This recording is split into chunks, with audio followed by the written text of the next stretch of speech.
Hello dear Happeners, aujourd'hui nous sommes à Boissy-Saint-Léger en région parisienne et j'ai l'honneur, le privilège d'être avec Peggy Abaka.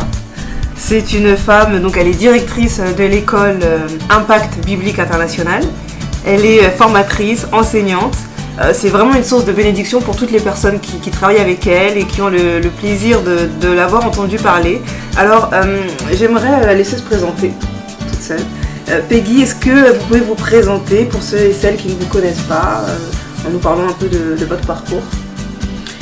Bonjour, bonjour à toutes, bonjour à tous. C'est un plaisir pour moi d'être là, je suis vraiment heureuse de pouvoir partager. Je ne sais pas ce qu'on va se dire, oui, mais je crois qu'on va se dire de bonnes choses. Comment me présenter? Je suis Peggy Abaka. Je suis effectivement coordinatrice, directrice d'Impact École Biblique Internationale, donc une école qui existe depuis 2006. Et voilà, j'ai un parcours, j'ai fait des études un peu comme tout le monde.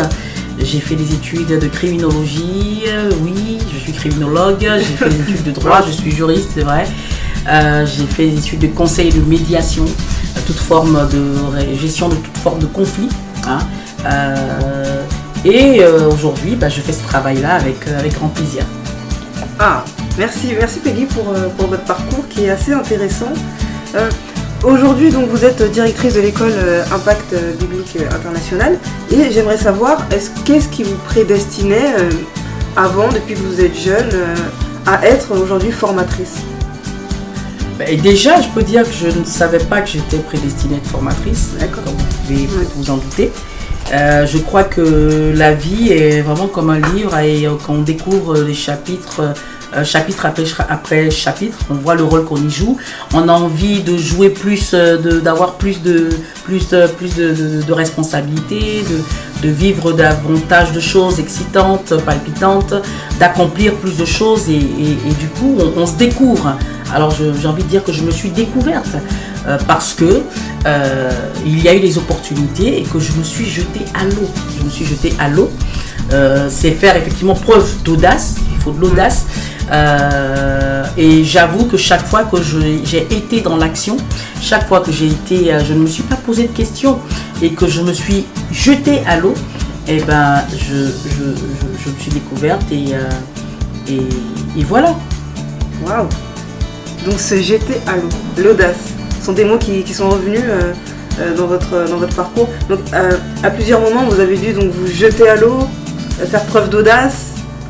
J'ai envie de te dire que ma vie, en tout cas à un certain moment, ça n'a été que ça. Je crois que je dois être une bonne nageuse finalement. Au début c'est pas évident, mais j'ai compris qu'en fait devant une nouvelle opportunité, un nouveau défi, il ne faut pas se poser beaucoup de questions. Il faut se rappeler que l'audace va porter son fruit, va payer, va récompenser et qu'on ne peut pas être déçu parce qu'on a échoué.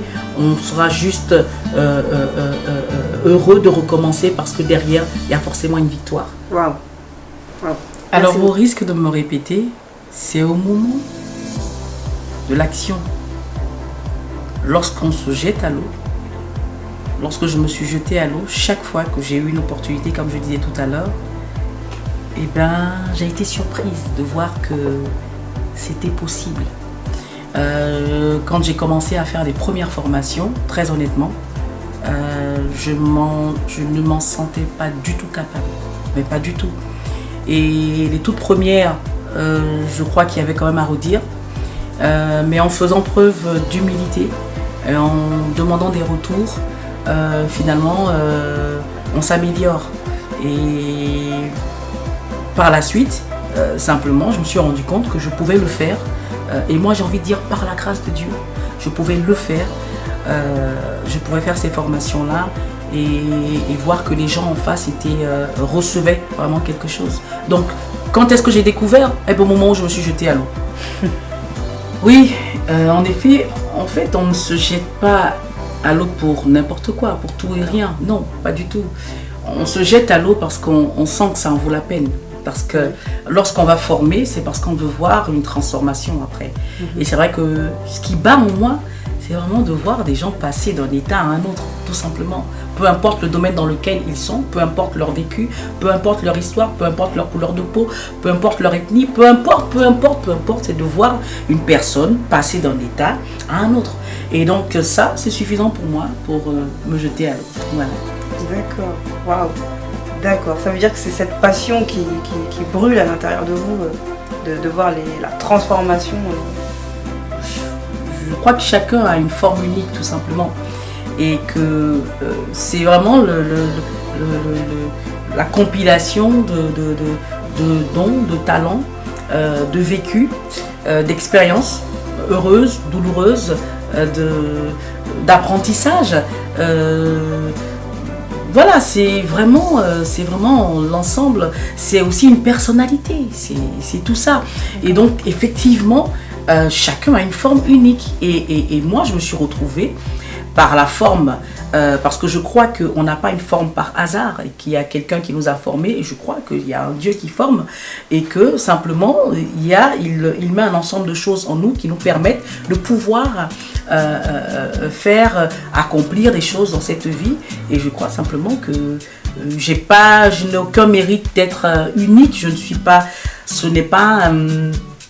il n'y a aucune fierté à être unique.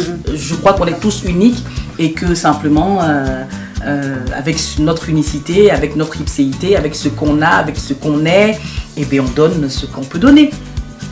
Exactement. Merci beaucoup, Peggy.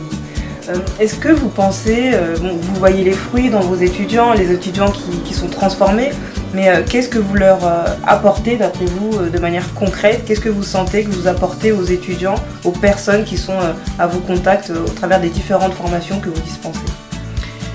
Écoutez, les formations sont variées. Il s'agit de plusieurs thématiques, hein. Mais ce qui va faire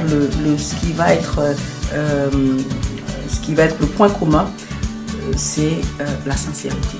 C'est transmettre. Ce qu'on transmet, c'est pas une information, c'est sa vie, c'est son vécu. On ne dit pas des choses qu'on ne pense pas, on ne dit pas des choses qu'on ne fait pas. Et ce qui vraiment fait la différence, ce n'est pas le type de formation. Ce n'est pas parce qu'on a fait une formation sur la gestion des finances ou sur l'identité, son identité, ou prendre conscience de qui on est vraiment. Ce n'est pas parce qu'on a fait une formation sur un thème bien particulier qu'une personne va être transformée. C'est parce qu'on lui aura transmis quelque chose. On transmet ce qu'on est, pas ce qu'on dit. Et donc, ça, c'est vraiment important. D'accord. Donc, il y a un peu de vous dans chacune des personnes que vous avez formées. De l'unicité dont vous avez parlé. Waouh, c'est excellent. C'est un travail d'excellence. Est-ce que vous pouvez nous parler plus précisément des activités que vous dispensez dans cette école dans laquelle vous êtes formatrice?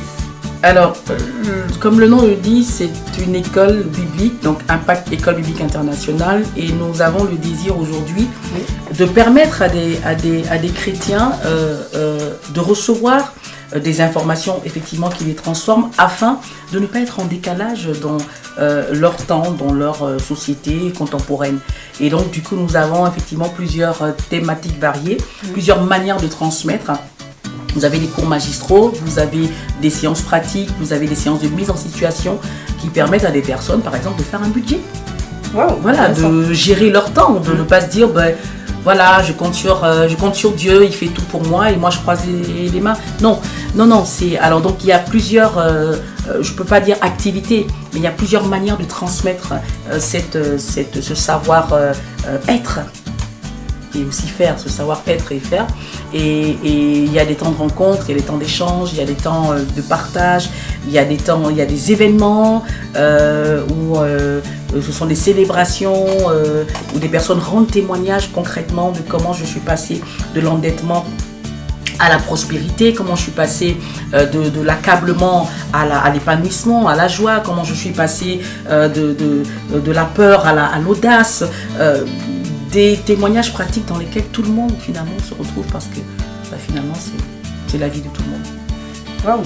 Donc finalement, cette école biblique, ce n'est pas uniquement une étude de la Bible. On aurait pu se dire a priori c'est une école où on va nous apprendre les versets par cœur, mais en réalité j'ai l'impression que c'est une école qui forme à la vie. Bah oui, parce que la Bible, c'est la vie. C'est la vie, c'est pas un concept, c'est pas une invention humaine, c'est la vie. Je mets en pratique et je vois les résultats. Donc je ne viens pas pour cumuler un savoir,